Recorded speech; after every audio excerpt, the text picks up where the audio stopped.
Good morning. It's Dr. Bill Williams on the Influencers Podcast. Wonderful Wednesday once again. We've got an exciting lineup today, and I want to bring in right now Mike Corso, president of Roovio Solar from up in Chappaqua, New York. Welcome, Mike. Dr. Bill, how you doing? Great to be here. Good to see you, sir. I'm glad we can get together on a Wednesday, the middle of the week, hump day, they call it. Mm-hmm. Tell us about what's going on with you and all about Roovio Solar.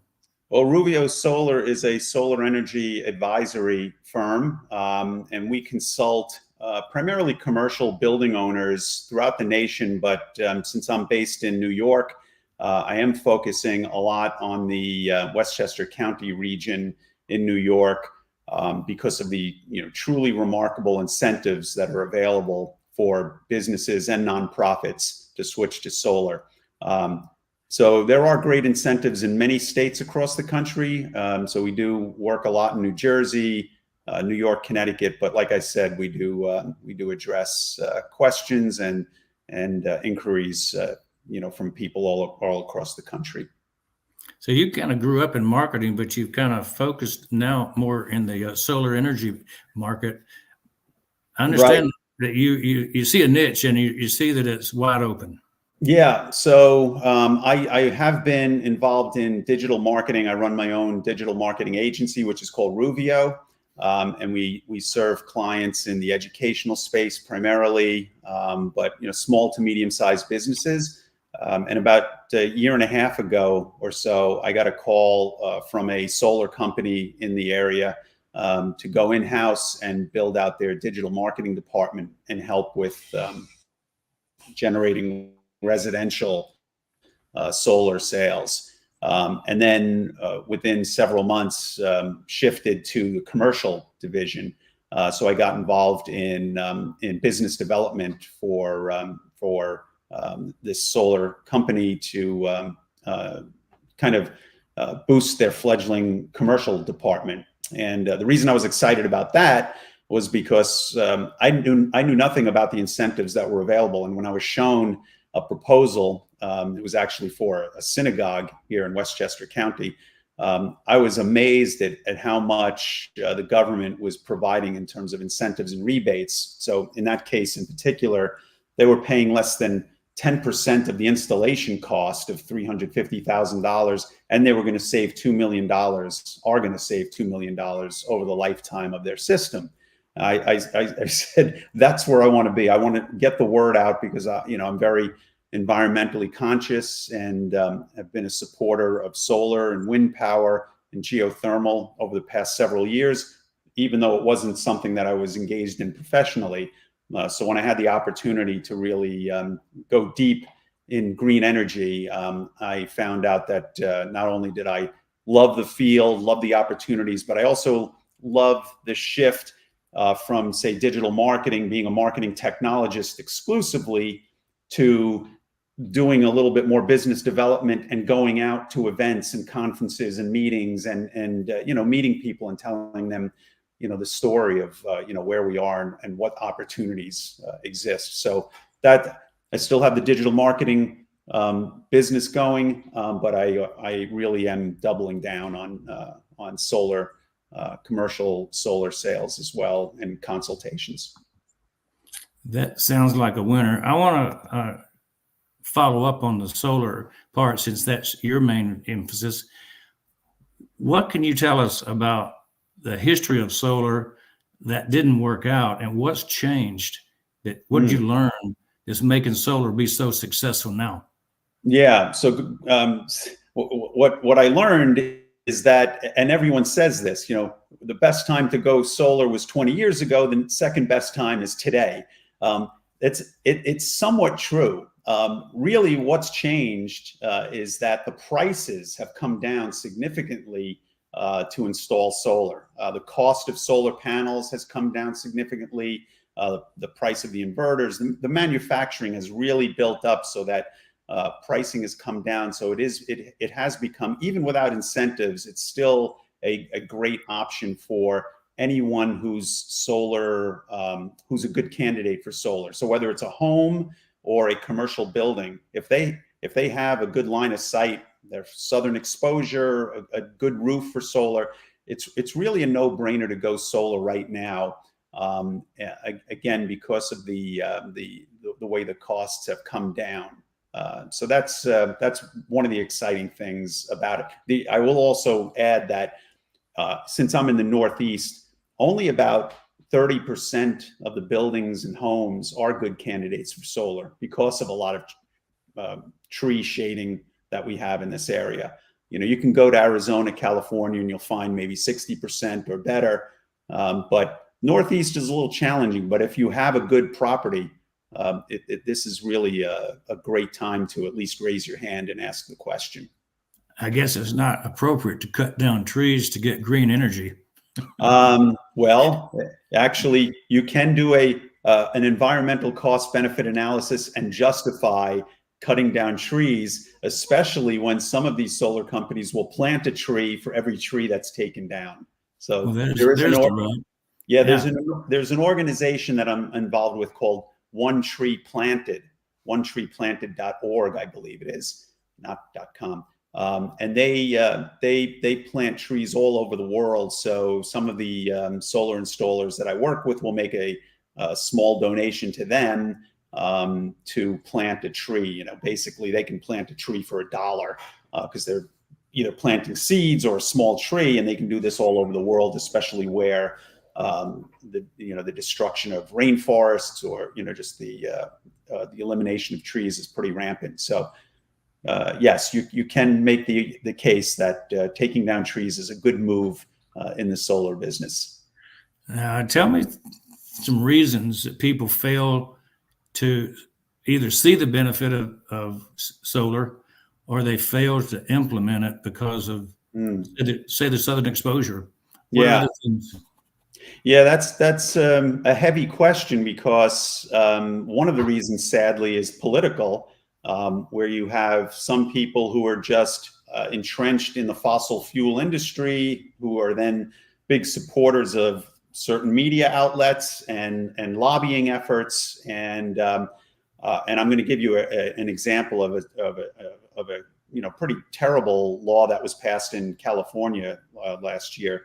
But so it's primarily because of entrenched interests that don't want things to change, and they want to keep the fossil fuel industry, going as strong as it has been over the years. So they're fighting against the adoption of green energy, whether it's solar or wind or, geothermal, et cetera.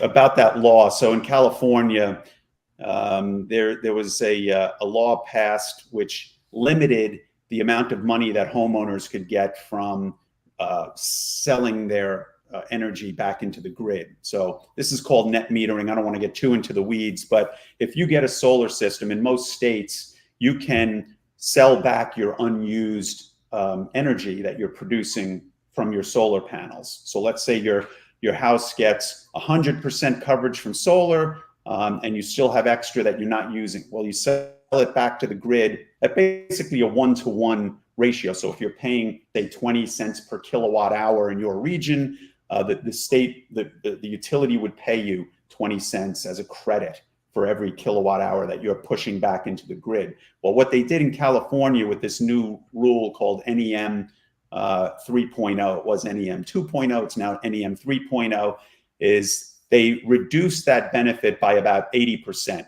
So they made it much less attractive for people to sign up for solar because they're losing that great economic benefit. So as a result, solar sales in California are down this year about 80%. The payback period has gone from, say, 4 years to about 8 years. So that's impacted people a bit. Now, there are many people who just buy a system for cash. They're not doing a loan or financing deal. So the interest rates don't affect them.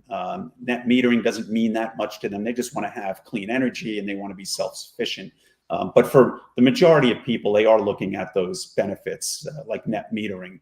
And in California and in a couple of other states, the utilities, the lobbying effort of the utilities. In California, it's the CPUC, the Public Utility Commission. They spent millions of dollars in lobbying. Solar industry doesn't spend nearly that much in lobbying. In fact, the utilities in California spent more than Chevron did in lobbying, it gives you an idea. I think it was about $6 million versus $5 million from what I recently heard. So that's one of the big reasons why solar has to completely focus on advocacy and education and information. So I'm sorry for this long-winded answer, but your question really was at the heart of why aren't people like jumping at this, or why don't they know about it? And it's education. It's about getting the word out, because like I said, if you're faced with an opportunity to save every month compared to what you're paying now, and you can lock in at a flat rate while utility rates go up over the next 20, 25 years, and you're going to save $2 million, why wouldn't you do it? You're saving every month. You save over the long term a couple of $1 million. And frankly, my value proposition to any client or prospect that I deal with is simple. If I can't get the government to pay 80% of the cost of the system and save you at least $500,000, I'm not going to take your business. So, it's really a no-brainer. All you have to do is send me copies of your utility bills, and I have an analysis turned around within 72 hours, and you can, make the decision to go or not go based on that. Totally understand. So you're motivated by the greater good, trying to promote all the green energies, primarily solar, though. And I kind of agree with you on the solar being the king of the green energy projects. I'm not very sold on wind myself, and I don't know enough about geothermal. Would I assume that's pretty good too? Yeah, solar seems the winner to me. Is it you pretty much believe that solar is the ultimate? Well, yeah. Consider this: in 2 minutes, the sun provides enough power for everyone on Earth for an entire year. In just 2 minutes, think about that. And this, once you put a panel on your roof and you're pulling in, technically you need to be on the grid to send that energy back, like I was talking about, if you want to benefit from net metering.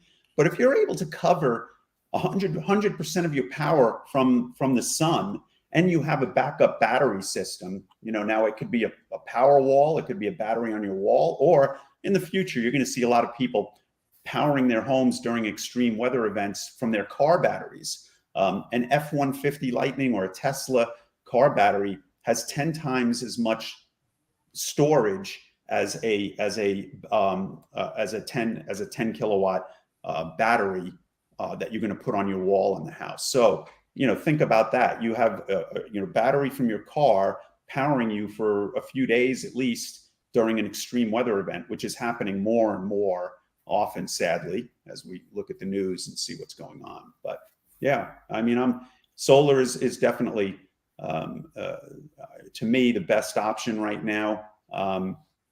Geothermal, like I said, is good if you have the incentives in your state.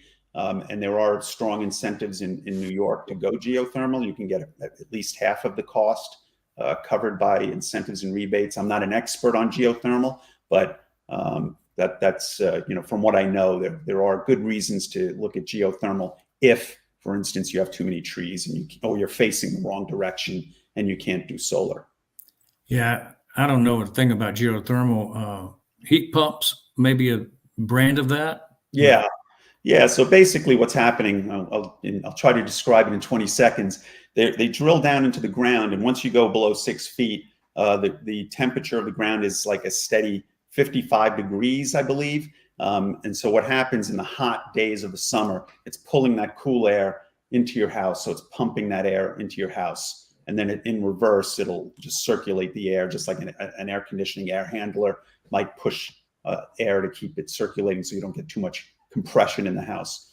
So yeah, the technology is pretty easy to understand. Of course, it's complex, once you're building it out, but it's basically just relying on digging, I don't know, a half a dozen of these holes into the ground where you're then able to suck up that cool air. Very good. That's pretty well done. Tell me 3 success secrets that others can model from as far as how you build your business. So these are success secrets that I've learned later in life, which I wish I had known these earlier on. Which is, project management is so important in prioritizing. So that was something I was never really taught. But anyone who's an entrepreneur really needs to understand the importance of sort of mapping out what their priorities are. And I use these Kanban boards. I use a great project management tool called Notion.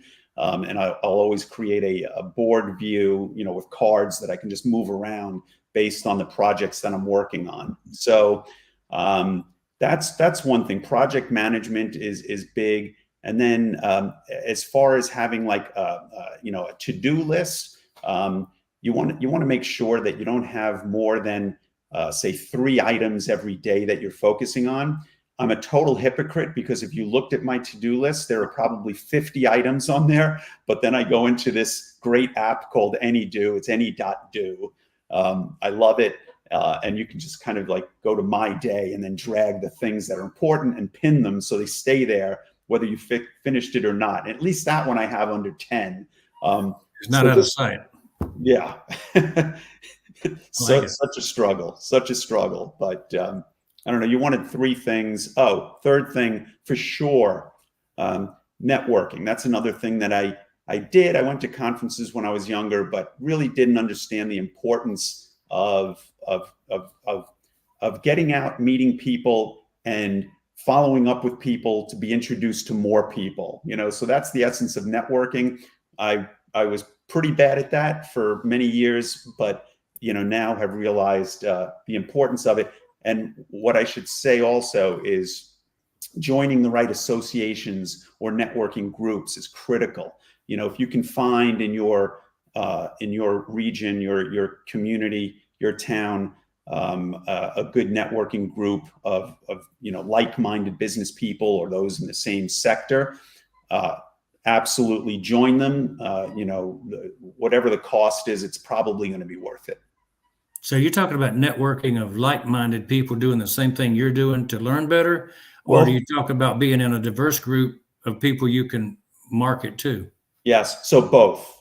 So for instance, in my case, I'm a member of the Business Council of Westchester, which has 1,000 members. So businesses of all kinds. Yeah. So I can meet with them and get references for, say, a commercial building owner who's interested in solar, or I can meet with a small business person there to get a referral for a digital marketing project. Then I also am a member of various builders and real estate organizations in the area as well. And then I'm also a member of a green energy networking group as well. Certainly understand. Yeah. Yeah. Why should somebody buy from you at Roovio? So if we're talking about solar in particular, they should buy from me because what I do is I match projects with installers based on what the project needs. So in some cases, someone might just want rooftop solar on their warehouse building, or they want to do a ground mount system, or maybe a bigger community solar project, a solar farm. So I have relationships with about 6 or 8 partners that are very strong, very big in the commercial solar space, and I can identify the right partner for that project. And why they should do business with me is because I'm basically vetting these companies for them, and then I'm finding I partner with installers that have great reputations, that have been around for 10, 20 years. And just do great work, So that's the short answer of why go with me. I'm more of an independent, like solar, advisory firm that's going to make sure that they're treated right. So if you're talking about a client that's going to buy from you, I'm thinking about an individual that owns a house. What are they going to spend on their roof typically to put in a solar system? On average, it could be anywhere from $20,000 to $40,000 for a large house, $75,000 But again, that net cost is significantly reduced based on the incentives. And that's typically done on existing homes or new homes? Which is your primary client? Well, mostly existing homes, and if the roof is in poor condition, most of my partners also do roofing, so they could replace that roof as well. The advantage of doing that is that you can roll the cost of the roof into the whole solar project and benefit from those incentives. So the big incentive that everyone has access to is the 30% federal tax credit. So you're basically taking 30% off the cost of your roof if you're packaging it with the solar project as well. Okay. I can see how that would be a big benefit to a lot of people with existing homes. Yeah. Now, somebody wants to do a solar farm. Does that mean they want to put energy back into the system? Yeah, so you're essentially creating. Usually, those are community solar projects that anyone can tap into. From who usually it's homes that are not good candidates for solar for whatever reason. Is that would be the community, the municipality would buy those and put them out? You're generally working with the towns and the utility companies to organize those projects. Those are big projects, big complex projects. But yes. All right, thank you. Who's your ideal client right now? Well, ideal client, I'm going to talk both on the solar side and the marketing side. So on the solar side, the ideal client is, again, anyone who's a good candidate for solar, that has the right location, whether they're a homeowner or a commercial building owner, and ones that are spending a lot of money on power, on electricity, and are looking to drastically cut those rising utility rates that they've been seeing over the past couple of years. So yeah, ideal client on the solar side is definitely someone who's feeling the pain, wants to go green, and I'll say that again: feeling the pain and wants to go green. They're there. That's perfect. A great motto. I like it. On the marketing side, my ideal client is small to medium sized businesses that are serving the local community and really have no idea how to improve their online visibility.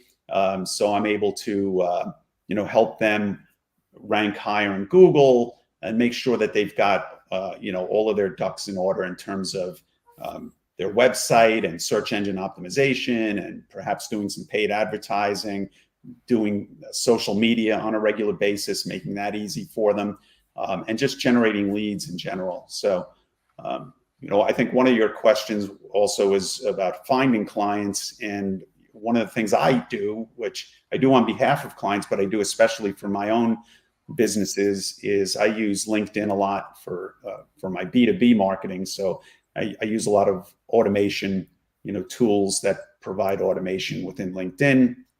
And then I also make sure that anyone who's coming to my website, if they fill out a form, they're going to be put into a marketing automation process where every week they're going to get something useful from me, which addresses whatever they came to me for. So that's just a good way to stay in touch with people who found you through Google. You don't want them just coming to your site, jumping and never coming back. You want them to leave their information because you're giving them something of value, and then follow up with them on a regular basis. Good information. I appreciate Mike sharing that, because I was just having a conversation with Charlie Mann the last hour about the same exact situation where he's a marketer, and I asked him, how do you get your clients? And he was saying he does for his office, his business, what he recommends for his clients. And so many of the interviews I do on Influencer Podcast, I'll interview, majority of people are marketers, and they don't, at 100%, they certainly don't do what they teach, right? What they recommend. They do one or two things for themselves, and they'll do something totally different for the businesses that they market to. Yeah. So I'm glad to see that you're doing both, and I think that's the wise thing. If you're a marketer and expert, you need to be doing those things for your own business. Yeah, you got to eat your own dog food. There you go. What are you doing to crush the competition up there in Westchester? Just being honest and transparent, and coming across with information in an educational way. Is there a particular product that we haven't discussed yet that you want to mention that you have? No, other than my side hustle, which is playing in a rock and roll band called Jack Toad. I was going to get around to Jack Code. That Jack is Toad. Every Tuesday night we have an open jam here at a local pub called Lucy's in Pleasantville, New York. It's a great place.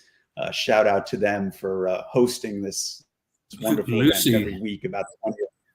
Lucy's. About 20 or so musicians show up every week, and we have a lot of fun. How fun is that?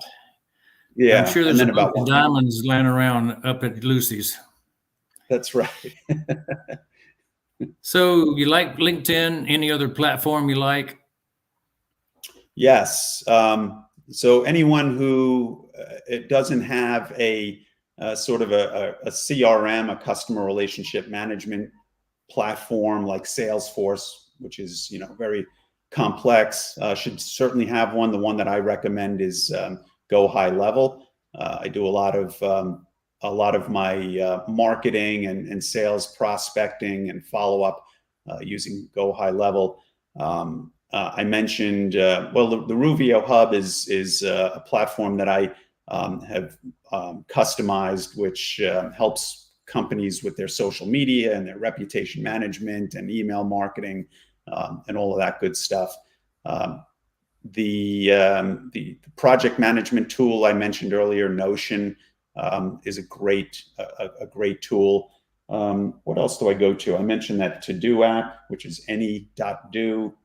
These are things that I kind of live in every day. I'm just looking at my screen to see if there's any. Oh yes, for email, Superhuman. I pull in all my email from Gmail into Superhuman, and you're able to get through email at like 5x, 10x faster than what it would take if you were just plowing through one by one in Gmail. Yeah. I got to write that one down.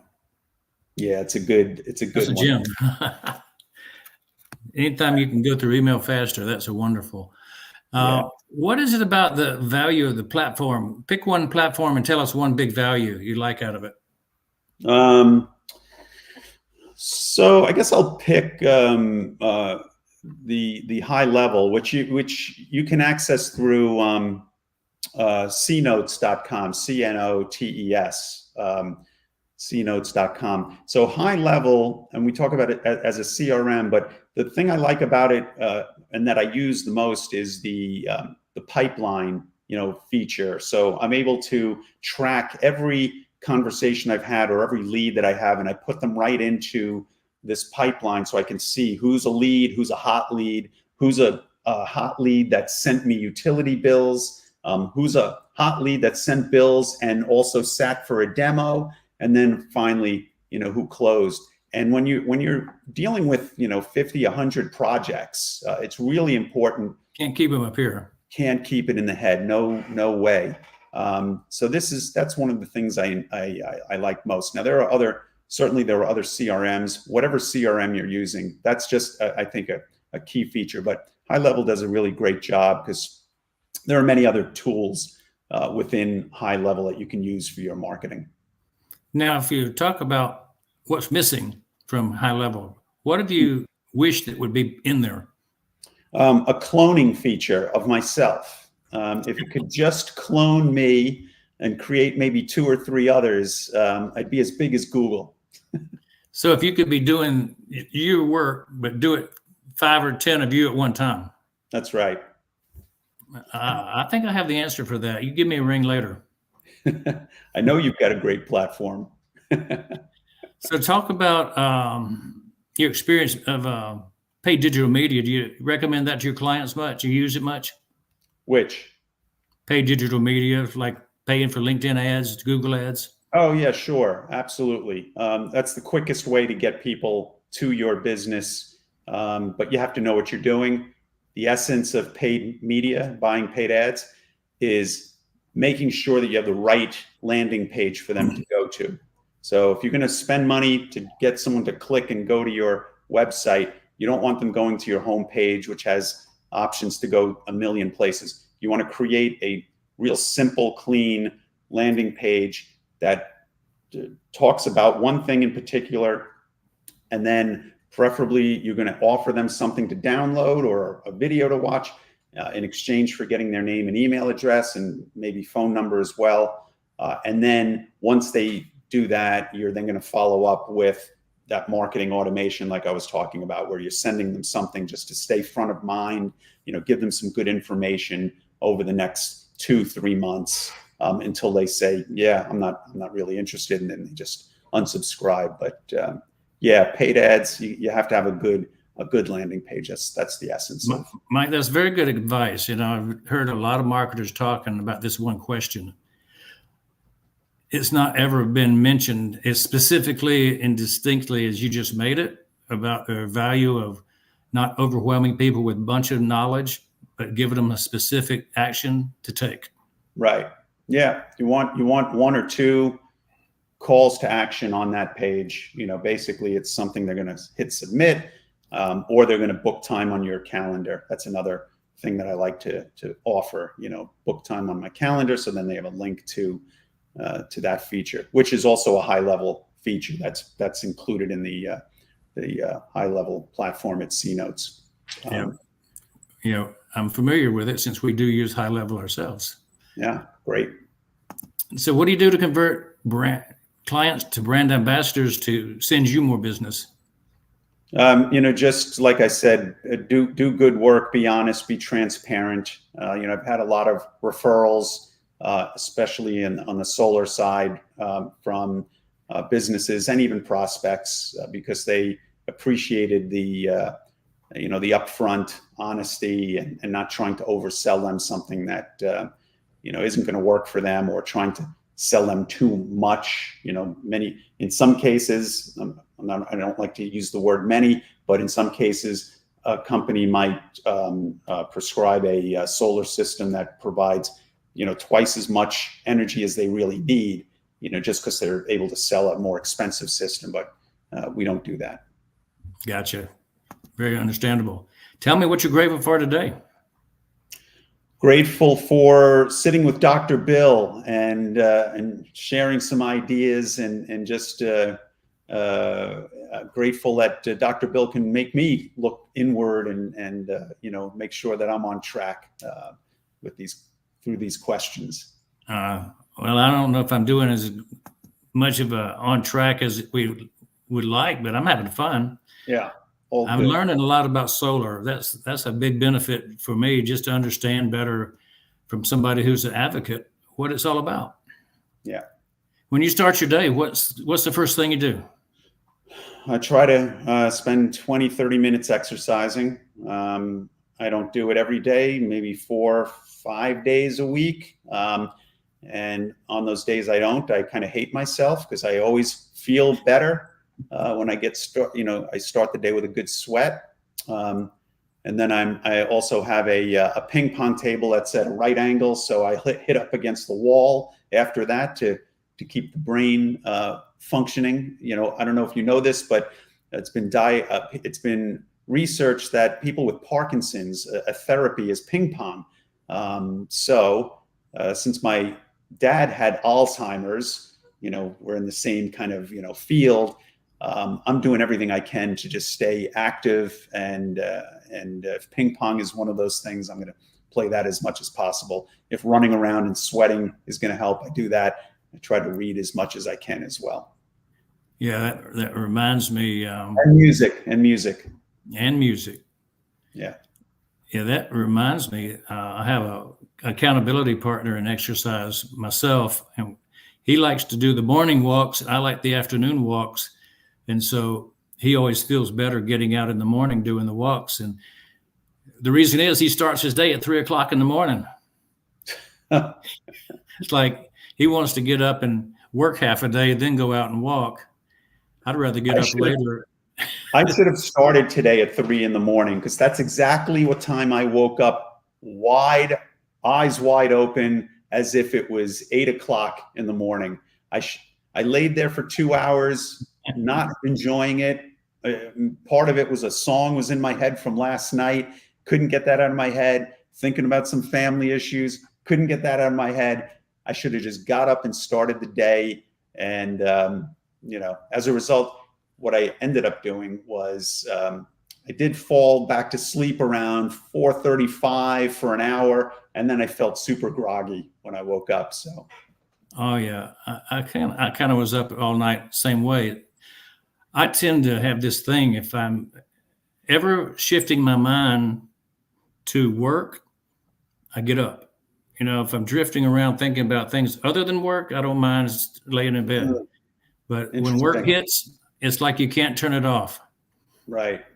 Yeah. Tell me about your advice. You're talking about experience here. You've done a lot, been successful. What would you tell a young person at 20 years old? What would you tell yourself if you were doing it all over again? Well, I kind of spoke to this earlier in terms of business. Just making sure that you're networking, that you're taking advantage of organizations in your community, and really using those connections to expand your relationships and your influence. So that's a big thing. And then again, as I said, learn about project management, like really study it, and business development. There is, a lot of it is an art, but there's a science to this stuff as well. So as much as you can, kind of dial in sort of processes early, and really master that, you'd be much better off, right from the start. So those are the two things I wish I was doing earlier in my career. As you give that advice, I think people, take heed, and they should plug in, tune in. Musically, if you plug in, you're not just an acoustic guy heard down a few feet away. You're electric. You can be heard down the block. Right. Plug it in.